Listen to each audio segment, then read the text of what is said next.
Hello bachcho, let's see the question. What are the functions of the conduction part of the respiratory system? Option A, transportation of the atmospheric air to the alveoli. Option B, clears atmospheric air from foreign particles. Option C, humidifies atmospheric air.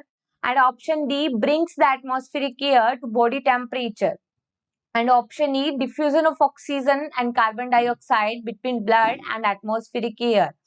Option A में mentioned है A B and C, option B में mentioned है A B C and D, and option C में mentioned है A B C D and D, and option D में mentioned है A B C and ई।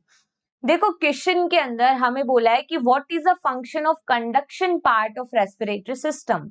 देखो respiratory system consist two parts.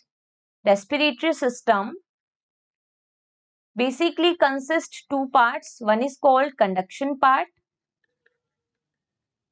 and another one is called exchange part. देखो जो conduction part होता है that is from nostril to terminal bronchi, terminal bronchioles to terminal bronchioles, and exchange part from alveoli and duct of alveoli. ठीक है, तो conduction part का जो main function क्या होता है कि जैसे ही एयर इनहेल की जाती है उस एयर को ह्यूमिडिफाई करना, वार्म अप करना, उसको बॉडी टेम्परेचर तक लेके आना, ठीक है, उसके साथ साथ उस एयर को क्लीन करना। This is the function of conduction part.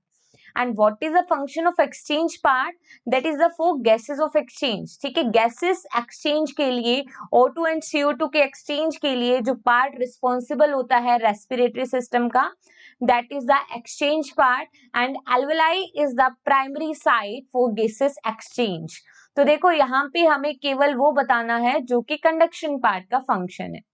Option A में है transport of the atmospheric air to the alveoli. बिल्कुल सही बात कि एटमॉस्फेरिक एयर को ट्रांसपोर्ट करने का काम किसका है? कंडक्शन पार्ट का। Clear atmospheric air from foreign particle, बिल्कुल सही बात। जो भी dust particle and foreign particles present हो गए एटमॉस्फेरिक एयर में उसको क्लीन करना, that is a function of conduction part. Humidify करना एटमॉस्फेरिक एयर को, it is also the function of conduction part. Option D में लिखा है brings atmospheric air to body temperature. Yes, उसको बॉडी टेम्परेचर तक लेके आना। अब देखो ऑप्शन डी में लिखा है diffusion of oxygen and CO2। तो देखो गैसेस डिफ्यूजन के लिए जो पार्ट रिस्पॉन्सिबल होता है that is the exchange part and it is not the function of conduction part.